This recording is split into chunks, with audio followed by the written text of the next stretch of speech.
Seja muito bem-vindo. O caso de hoje fala de uma influenciadora que contou o caso de uma irmã que morou em uma casa mal assombrada. Será que se trata do fenômeno chamado de poltergeist, onde pelas energias seres extrafísicos conseguem assustar famílias ou mesmo provocar efeitos físicos? Será que é isso? Não sei. Estou muito curioso, então vem comigo. Nessa casa morava minha falecida avó, uma tia minha e o meu primo, que é filho dessa minha tia. E aí, assim, a minha avó sempre teve, assim, histórico de... Tipo assim, a gente achava que ela era, às vezes, tipo, tinha episódios de loucura. Já teve vezes, assim, que ela ficou internada em clínica. Aí, tipo, ela ia pra clínica, ela melhorava e depois ela voltava. Só que a gente sempre ligava isso a algo psicológico mesmo. Nunca nada... Psiquiátrico, né? Isso. Nunca nada espiritual. E beleza, eles três moravam na casa. E aí ela faleceu. Ela faleceu em 2012. Tá. Aí ela morava, aí tipo, tem a casa dela. Aí enquanto ela estava viva, essa minha tia que morava ali junto com ela, ia construindo aos poucos a casa dela em cima. Então, logo que a minha avó faleceu, ela e o meu primo subiram pro andar de cima e a casa ficou vazia. Porque aí lá, tipo, cada um tem um terreno e tudo mais. E a casa, no caso, ficou para um tio meu, que na época fazia faculdade fora do Brasil. Tá. E aí, como assim, para poder ajudar a pagar as despesas dele lá, eles resolveram pôr a casa para alugar. E aí, quem alugou foi a minha irmã mais velha. Aí ela se mudou para casa em 2013. Tipo, acho que foi entre ali dezembro de 2012 e janeiro de 2013. Sua avó falece em 2012, aí logo depois essa mudança, ela muda pra lá. Isso. Aí foi a minha irmã. Na época eu tinha só 2 sobrinhos. E foi o esposo dela. Aí eles começaram a morar ali. A vida... Não tinham filhos? Não, tinha 2. Ah, 2 filhos. Eu tinha 2 sobrinhos na época. Hoje tenho 3, mas até essa data era só 2. Tá. E aí, deixa eu ir lembrando assim, aos poucos. E aí, nessa época, minha irmã estava muito bem. Ela estava estudando, estava fazendo curso. Sabe com o que ela trabalhava? Com... É necrópsia que fala? Ela arrumava corpo. Tanatopraxia? Isso. Nossa, ela era apaixonada nisso. Trabalhava com isso? Com isso. Nossa, ela amava. Temos Inclusive, aqui no canal já fiz react da própria Josi, que é uma especialista em tanatopraxia, foi em tudo que é podcast, ela fala coisas assim muito legais. histórico, aqueles. Ela estava trabalhando com isso, estava estudando, a vida estava fluindo de vento em popa. Só que aí ela começou a adoecer, tipo, da noite pro dia. Aí começou a emagrecer, eu acho que assim, ela perdeu muito, muito, muito peso. Nossa. E foi ficando assim, irreconhecível. E não só na questão de perder peso, ela começou a desenvolver, tipo, problemas que pareciam ser psiquiátricos. Ixi. Às vezes, do nada, ela tava aqui, tipo assim, ela tava assim, conversando com você, ela mudava. Virava outra pessoa e começava a se contorcer. E a gente achava que era nervo, né? Porque tem... Ou epilepsia. alguma coisa assim. Aí aí começou a levar no psiquiatra, aí o psiquiatra começou a passar medicamento para isso. E às vezes, do nada, ela sumia e a gente começava a procurar ela pela chácara e você ia ver, ela tava caída no meio dos matos. Meu Deus. Ela não se lembrava de nada, tipo, dava tipo um apagão na mente dela. Ela simplesmente não lembrava. Mas ela nunca teve nenhum histórico, assim, disso. Foi mudar pra casa. Foi mudar pra casa. Aí ela conta que ela às vezes estava assim tomando banho. Isso foi até interessante, que no sábado ela virou e falou assim: às vezes eu entrava no banheiro para tomar banho, eu vi o rosto de uma mulher dentro do banheiro me observando. Aí o meu primo, que foi o que morou na casa, falou tipo assim: a mulher era assim, assim, assado? Aí ela, sim. Aí ela também me observava tomar banho, mas eu achava que era coisa da minha cabeça.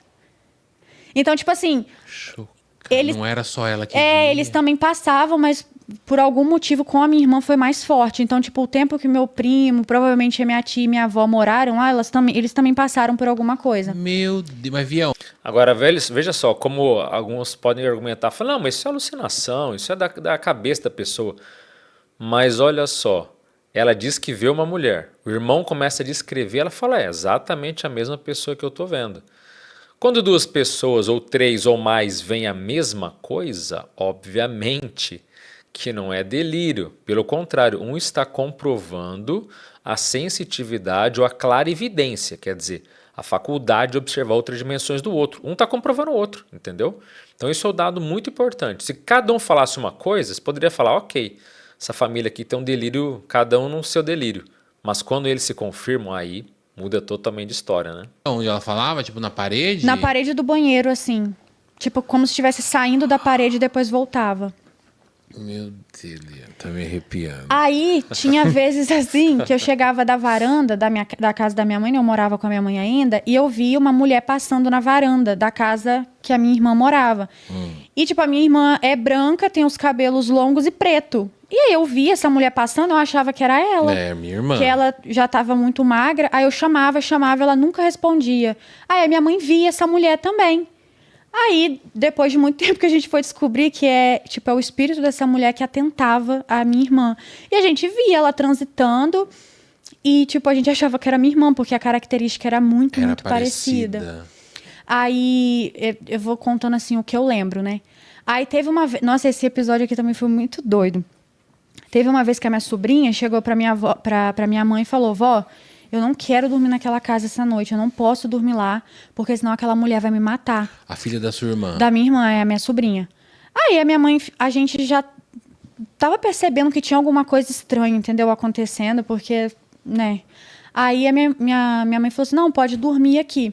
Aí nessa noite dormiu eu, essa minha sobrinha, minha irmã e uma outra prima minha. A gente dormiu tudo juntos assim no meu quarto.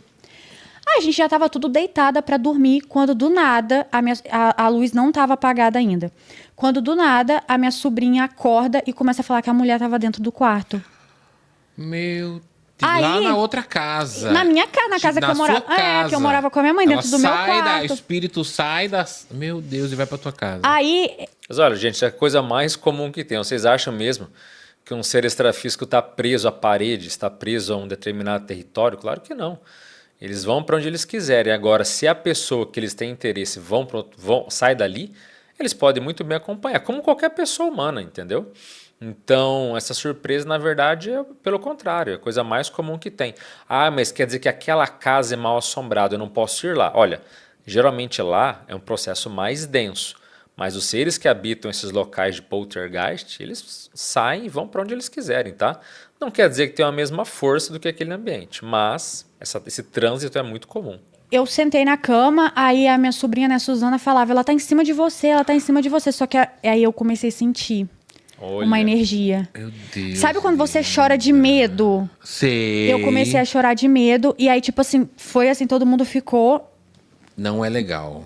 Não é legal. Não é legal. Aí eu lembro que eu não entendo até hoje o contexto dessa situação, mas a minha prima Amanda pegou uma liguinha de cabelo e falou assim, vamos ver se tem alguém aqui mesmo. E jogou, eu não sei por que ela fez isso, até hoje eu não sei. O que ela pegou? Uma liguinha, sabe essa de prender cabelo? A Xuxinha. A Xuxinha de cabelo. Ela pegou e jogou por debaixo da porta do quarto que estava fechada.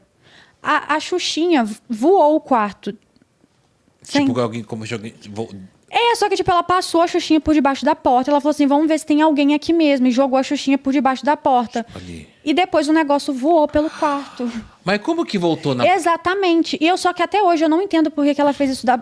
Eu não lembro o contexto. Eu não sei se foi, eu não vou lembrar agora o motivo. Só que falou, pode ser alguma coisa nessa pulseira, nessa Xuxinha. Eu não lembro por quê. Entendi. Ela achou que tinha alguma ligação e jogou.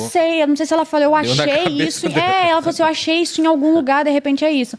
E porque essa minha prima é muito evangélica. E eu não lembro, não sei se foi alguma superstição dela.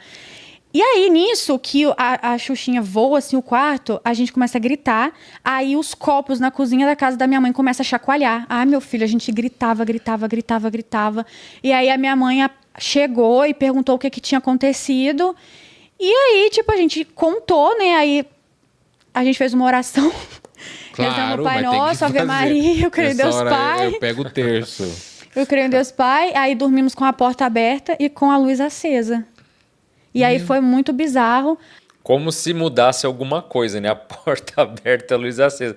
Os seres extrafísicos não estão nem aí para esse tipo de coisa. Você acha que é algum tipo de proteção? Claro que não. É psicológico. Agora, o que ela está falando aí é realmente indicativo de casa com poltergeist. Objetos moverem, muitas vezes luzes queimando, objetos sendo atirados. Ah, uma xuxinha é uma coisa pequena. Não é, mas ela coloca embaixo da porta aquilo, de repente é lançado sem ninguém. Ah, mas isso é imaginação. Olha, não é. Tem casos de casas assim que acontece um fenômeno relacionado às energias chamadas ectoplásmicas ou ectoplasta. Claro, muita gente trata com descaso, né, com uma série de deboches sobre o termo ectoplasma, mas é um processo real. Tanto nas experiências fora do corpo, quanto nas experiências de quase morte, se consegue perceber e manipular esse tipo de energia. E é por aí que tudo isso daí vai acontecer. Então, por enquanto, tá tudo isso aí mesmo. A casa, tipicamente, poltergeistiana. Aí depois, uma moça que fazia oração pra minha irmã falou que era ela, que ela ficava rindo da gente gritando enquanto a gente gritava. Por isso que ela assustou vocês, pra vocês gritarem. Uma vampira energética, pega aquela energia do medo, justamente porque gosta desse padrão. É vampirismo básico. Cara, é muito cena de Invocação do Mal. Sim. Né? Eu falei brincando, Sim. mas é. Aí, tipo assim, eu vou lembrando, assim, dos acontecimentos, né? Aí o meu cunhado contou que teve uma situação... Você sabia que existem dentistas que fazem cirurgias sem nenhum tipo de anestesia, usando apenas a hipnose? Isso não é mágica. É a prova de que a sua consciência pode fazer muito mais do que você imagina. E saiba que a hipnoterapia é comprovada cientificamente e por isso os seus resultados são tão rápidos. Mas calma, que ninguém vai te controlar e nem descobrir os seus segredos. Na hipnose terapêutica você vai ficar 100% consciente, só vai aceitar as sugestões que você quiser e você decide até onde caminharemos juntos. Saiba que a hipnose terapêutica é atualmente a ferramenta mais poderosa que existe para apagar a ansiedade que te paralisa, bem como desativar traumas que o mantêm apegado ao seu passado, sem contar na quebra de vícios que antes pareciam impossíveis. Agende uma sessão online e descubra como é ter o controle de si mesmo. O link está no primeiro comentário desse vídeo, mas a coragem já está aí dentro de você. Hipnoterapia não é mágica nem fraude, ela é ciência. Que eles estavam assim, assistindo televisão normal, só tava ele e a minha irmã em casa. E aí, do nada, eles estavam conversando sobre o que estava passando na TV. A minha irmã mudou, virou pra ele e falou assim: você quer ver que eu vou matar ela agora? E pegou e começou a apertar o pescoço dela. O próprio pescoço? O próprio pescoço.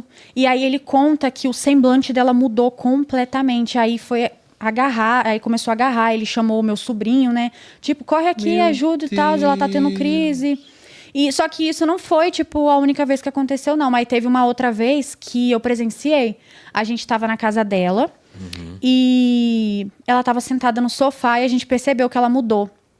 Só que foi muito bizarro, porque assim, eu tenho uma tia, a tia Penha, ela é, sabe aquelas evangélicas do coque fervorosa? Fervorosa, tia. Aí ela virou e falou assim: se eu fosse vocês, eu saía daqui. A tia? A tia.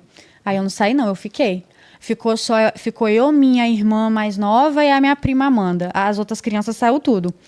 E aí, a minha irmã, tipo, mudou o semblante. Não era ela, parecia um homem. Tipo, é muito estranho como a fisionomia muda.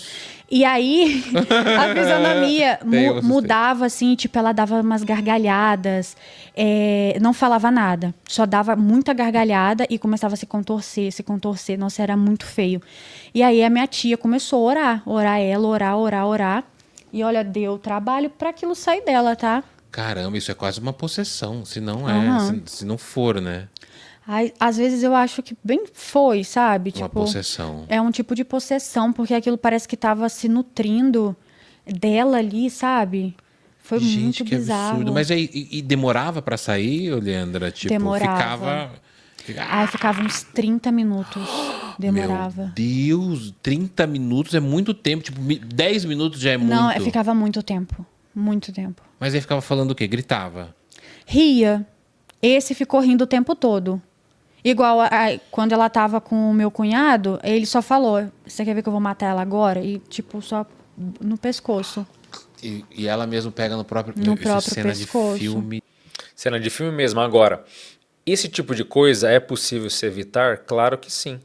Se o indivíduo conhece os princípios, ele sabe que é essa passividade mental, emocional, energética que ele dá para essa manifestação, tudo isso poderia ser sanado. Outra coisa, o trabalho com as energias ele é fundamental para evitar esse tipo de conduta.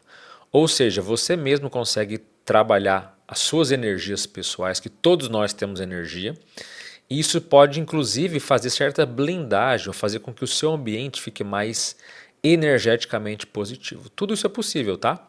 Inclusive lá no curso de experiência fora do corpo eu te ensino como é que você faz isso daí, para proteger a tua casa, para fazer um monte de coisa.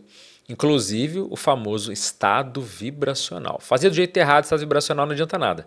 Mas do jeito certo é uma mão na roda para te ajudar nesses processos aí. Pelo amor de Deus.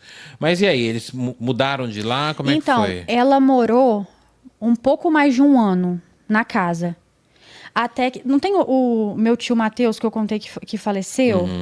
Ela teve eles eram muito próximos, né? Tipo, quando ele era vivo. Aí teve um sonho, ela teve um sonho com ele. No sonho, ele mandou ela sair da casa. Ele falou assim: olha, você precisa sair, porque eu não posso mais te proteger aqui, eu tenho que ir embora. E aí ela lembra, assim, ela até contou isso sábado, que aí ela lembra de sentir o corpo dela flutuando, indo pra fora da casa e ver, assim, a cena dele indo embora. Olha só. Tipo, como se ele fosse o protetor dela. Realmente tivesse indo embora. Aí foi quando ela... Experiência fora do corpo, olha só, falando nisso, mas ó, ela falou exatamente logo depois. Ela decidiu, tipo, realmente dar um jeito de sair.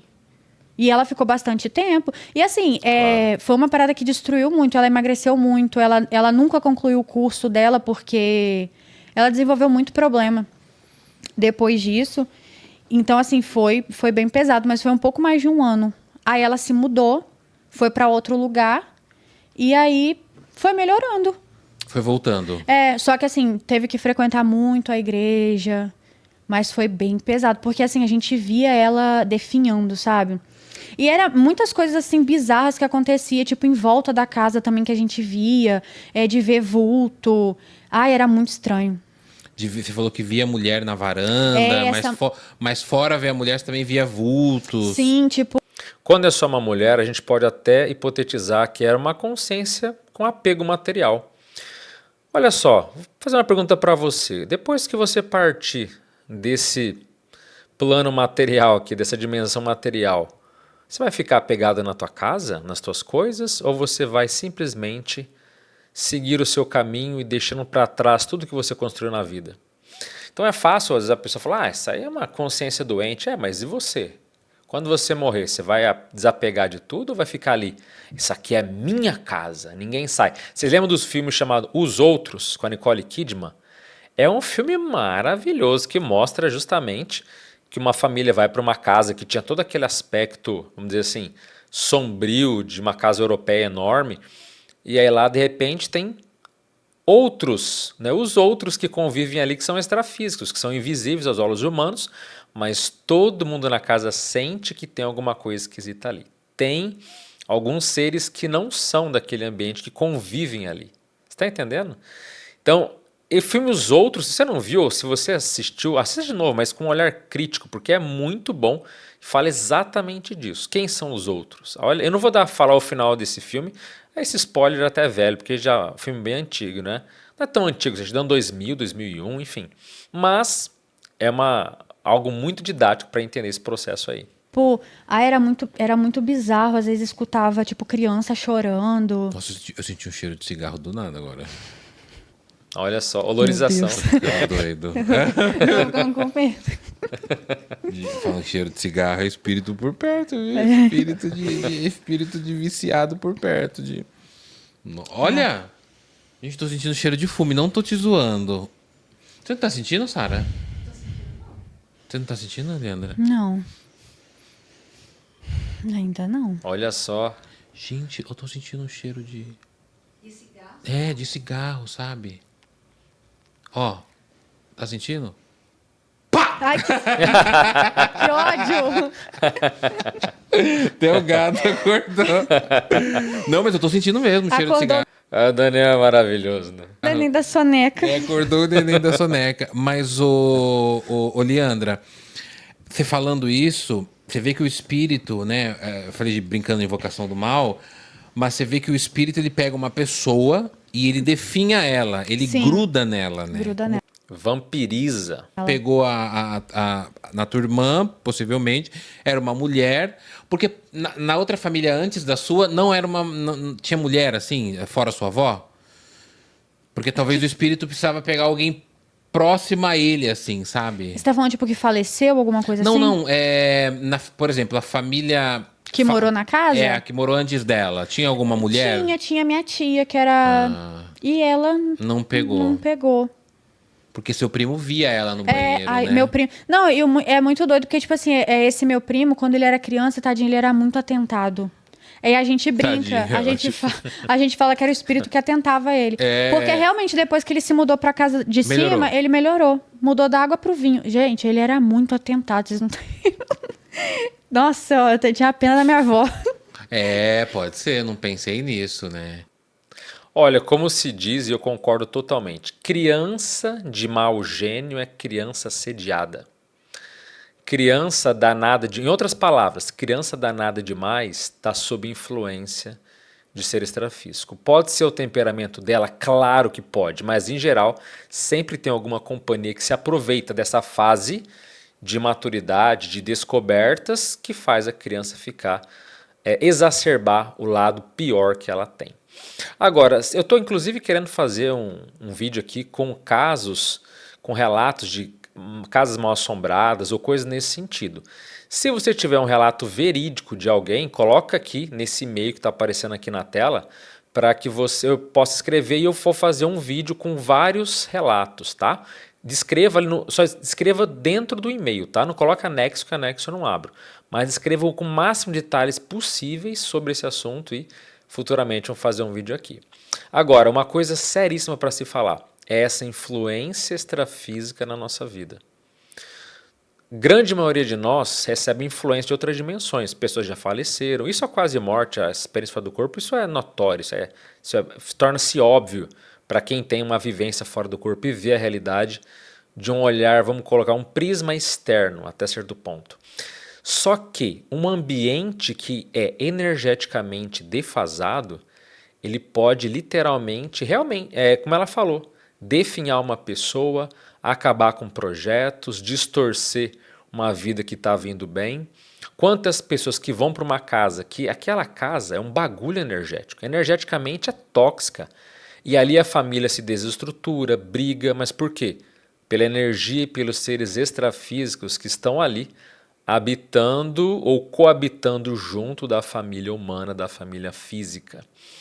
Portanto, é tão importante aprender a trabalhar com energia, porque a gente vai para a igreja agora para superar. Olha, me perdoe, mas você ficar rezando, se a oração resolvesse, nenhum católico tinha problema de assédio, né?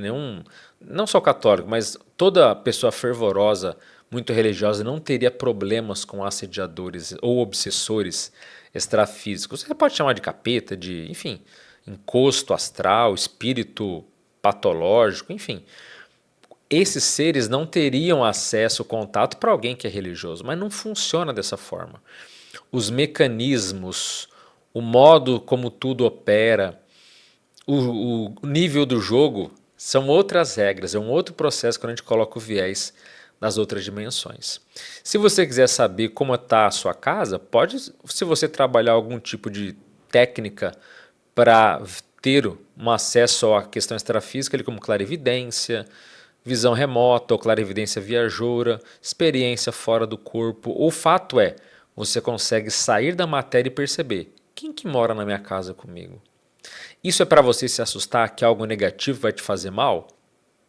Pode até fazer, mas no geral, essas consciências ainda são assim, muito aquém. Quando a gente coloca o nosso poder, técnicas, a nossa força, eles não conseguem nessa queda de braço lidar com a gente. Então somos muito fortes e a sua casa deve ser o seu porto seguro. é a sua base humana, é a base do seu corpo físico. Porque se você vive numa casa que energeticamente é ruim, você vai dormir mal, você vai ter pensamentos negativos, porque tem uma atmosfera, ou seja, um campo energético ali que te induz a pensar coisas negativas. Mas espera aí, você está falando mesmo, Alexandre, que é tão sério assim? É, em muitos casos, uma casa como essa é melhor cair fora mesmo. É melhor, vou trabalhar energia aqui, vou melhorar a casa. Ok, pode até dar certo. Vai levar tempo? Mesmo com as técnicas certas, vai levar um certo tempo. Só que também o discernimento é saber até onde vale a pena insistir, até onde vale a pena cair fora. Porque não dá às vezes para ser super-herói. Tem casos que você pode falar para a pessoa, olha, é muito empenho, sai da casa. Em alguns casos é melhor demolir a casa, destrói tudo, acaba com a casa, sabe? Mexe o terreno, faz tudo ali para que talvez uma nova construção possa talvez melhorar. Porque até o ser que está ali acaba desapegando, acaba vendo que o ambiente mudou, que não é mais sua casa. Tá? Isso pode trazer certas mudanças. Agora, você já tinha ouvido falar de trabalho com energias? Eu não estou falando de Feng Shui, não. Mudar os móveis. Não, é mais sério do que isso. Porque o que você pensa na sua casa, aquilo você ejeta, você exterioriza. Você lança energias com aquele padrão emocional ali. Por isso que em alguns ambientes é tão fácil você pensar, você refletir, vocês até trabalhar suas energias. Em outros ambientes é tudo pesado, é complicado, é travado, as ideias não vêm, rapidamente você fica irritado, você fica com raiva, sabe? Esse tipo de coisa não vai ajudar. Atrapalha demais a nossa vida. Agora, aí eu pergunto para você, como é que é a energia da tua casa? Como é que é a energia do teu trabalho? Como é que é a energia dos parentes que você visita? Ou dos seus filhos? Você sente bem em todos os locais ou tem algum deles que você fala, não sei, tem uma coisa esquisita aqui. Não menospreze isso. Isso pode ser algo que está indicando para você que precisa ser mudado ou que algo precisa ser feito. Esse banalizar, isso aqui é só uma sensação estranha, mas depois eu fico bem, eu saio daqui meio esgotado, sabe? Eu saio super cansado de tal lugar, mas depois eu tomo um banho e melhoro. Ok, mas será que não tem algo esquisito ali? É importante investigar para justamente superar. E se você estiver precisando de alguma ajuda, Alexandre, o tema foi bem legal, estou precisando de ajuda, minha casa está ruim, as coisas estão precisando, eu estou mal, o que eu faço? Eu não sei trabalhar energia ainda, não sei essas técnicas, como é que você pode me ajudar? Pois é, existe uma energização à distância que eu faço desde 2008, diariamente, para ajudar pessoas a terem uma ajuda energética, alguns chamariam de espiritual, mas é que aquela energia vai ajudar, se as pessoas estiverem abertas, para ficarem mais saudáveis, menos perturbadas. Até pessoas falecidas podem receber esse tipo de auxílio, tá?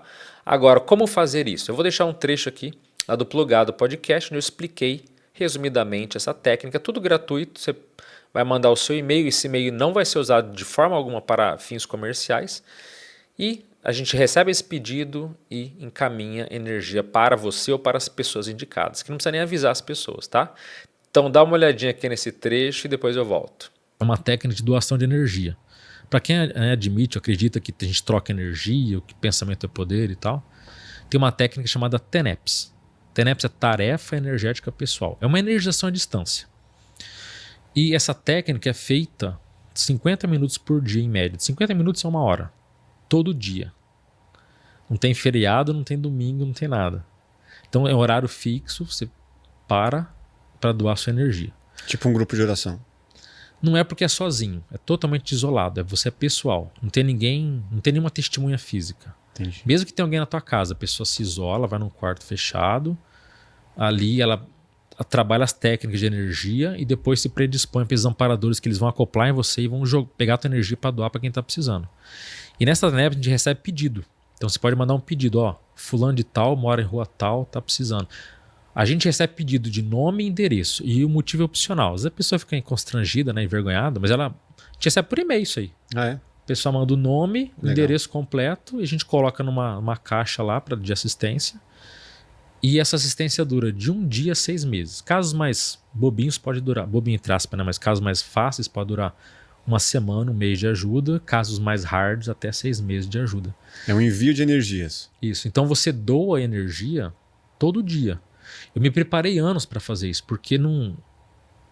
Entende? Não tem feriado, é todo dia, até o fim da vida. É uma predisposição que você fala, eu quero doar quase 1 hora do meu dia para ajudar os outros. Então, é uma energização que ela é mais interessante, primeiro, porque não é um passe magnético que não vai no centro espírita, que é uma vez na semana. Sim. Outra coisa, você não tem um aplauso. Ninguém fica ali, obrigado, você me deu. Não, é anônimo. Dá o papel lá, a gente doa e ninguém fica sabendo. Eu estou expondo porque você perguntou no processo pessoal, Sim. mas... E também não é segredo, dizer, eu dou Não energia. posso falar, Não tem nada disso. Mas não é uma coisa que a gente fica se gabando. Até porque a gente também não tem noção do quanto que é energia, quanto que você ajuda. Nem é bom saber, porque senão a pessoa pode ficar muito bitolada naquilo, entendeu? Bitolado no sentido de tô enviando energia suficiente ou não tá sendo eficiente? Não, no sentido da pessoa se sentir muito arrogante ou ela querer... tá. Então não interessa, assim, os próprios amparadores, eles não dão muita... Não querem mostrar muito, mas volta e meia eu já senti. Você sente a pessoa que está sendo ajudada. Eles mostram para você se tem visão, né, de quem está sendo ajudado, eventualmente, né? Que processo que é, se é... Às vezes você vê acidente de trânsito, você vê o carro tudo batido, alguém estava ali, não sei nem onde o acidente aconteceu, nem porquê, nem quando, nem... Mas tá lá, você vê a cena do carro amassado, você vê alguém sofrendo, às vezes acontece, mas isso é eventual. Então você doa energia. Legal. Isso, agora, é uma técnica que para você fazer todo dia pelo resto da vida, tem que ter um comprometimento assim. Eu comecei em 2008, a gente nunca esquece, né? A data, um ano e tal. Porque eu levei anos pensando. Eu dava 6 meses, agora eu vou começar. Daqui 6 meses eu começo. Vi que minha vida estava tudo desorganizada. Não dá. Daqui 6 meses eu começo. Fiquei anos assim. Cada 6 meses eu ia começar. Até que quando foi o dia certo, final, agora é. Aconteceu um monte de coisa. Dá um livro, o primeiro dia dessa energização aí. Então é isso. Se você gostou desse vídeo, curta, se inscreva no canal. Tem muito vídeo bom aqui. E compartilhe com pessoas e grupos. Eu sou Alexandre Pereira. Desejo um forte abraço a todos. As melhores energias desassombradas para vocês. Até a próxima. Valeu.